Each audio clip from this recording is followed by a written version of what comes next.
అగదా movie review నా point of వ్యూలో. Movie అయితే నాకు జస్ట్ ఓకే అనిపించింది. బేసిక్ ఇది హారర్ మూవీ అన్నారు. నాకు ఎక్కడ ఆ హారర్ అనేది పెద్దగా ఏమీ ఇంపాక్ట్ చూపించలేదు. అండ్ ఇంకా మూవీ స్టోరీలోకి వెళ్తే మహాదేవి అనే ఒక అమ్మాయి చిన్నప్పుడే తన పేరెంట్స్ ని కోల్పోతుంది. సో మహాదేవి క్యారెక్టర్ ప్లే చేసింది కామాక్షి గారు. అండ్ ఆమెని వాళ్ళ బాబాయ్ పెంచుతూ ఉంటాడు. ఆ బాబాయ్కి ఆల్రెడీ పిల్లలు ఉంటారు. వాళ్ళతో పాటు తిన్నను కూడా పెంచుతారు. ఒకనొక రోజు మహాదేవికి ఒక దైవశక్తి కనిపిస్తుంది. అప్పటి నుంచి ఆ మహాదేవి అనే అమ్మాయి ఆ దైవభక్తి రూట్ లోనే వెళ్తూ ఉంటుంది. అలాగే రోజులు గడిచే కొద్దీ ఆమె అలాగే పెరుగుతూ ఉంటుంది. సో వాళ్ళ బాబాయ్ దగ్గర నుంచి వేరే ఊరికి వెళ్ళిపోతుంది. అక్కడ ఒక సాధువు కలుస్తారు. ఆ సాధువు ఆయనకున్న జ్ఞానం అంతా ఈమెకి పంచుతారు. శిక్షణ అంతా ఇస్తూ ఉంటారు. ఆయన చెప్తారు ఇది ఓన్లీ మంచిగా యూజ్ చేయాలి, లైక్ జనాలను కాపాడడానికి యూజ్ చేయాలని చెప్పి. ఆమె కూడా ఆ ఊర్లో ఉన్న ప్రజలకి అందరికీ అండగా ఉంటూ ఉంటుంది. ఆ ఊర్లో ఉన్న ప్రజలను కాపాడుతూ ఉంటుంది. బట్ అన్ఎక్స్పెక్టెడ్ గా సడన్ గా వీళ్ళ బాబాయ్ ఫ్యామిలీలో ఒక్కొక్కరుగా కొంతమంది చనిపోతూ ఉంటారు. అది ఈ అమ్మాయికి తెలిసి ఈ అమ్మాయి మళ్ళీ వాళ్ళ ఊరికి వెళ్ళిపోతుంది. వాళ్ళ ఊరికి వెళ్ళి అసలు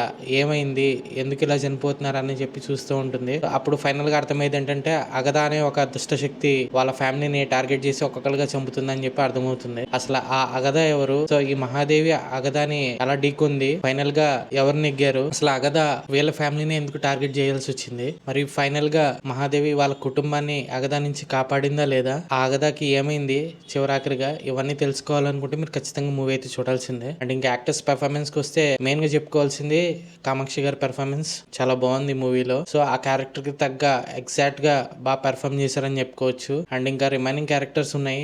భానుచంద్ర గారు ఇలాగా చాలా మంది ఉన్నారు. వాళ్ళందరూ వాళ్ళ క్యారెక్టర్స్ తగ్గ పెర్ఫార్మెన్స్ ఇచ్చారు. అండ్ నెక్స్ట్ మెయిన్ గా చెప్పుకోవాల్సింది ఇందులో శ్రవణ్ గారు ఉన్నారు. అదే దటి హరిలో హీరో. ఆయన ఇందులో one of the important role అని చెప్పుకోవచ్చు. ఆయన క్యారెక్టర్ కూడా బాగుంది.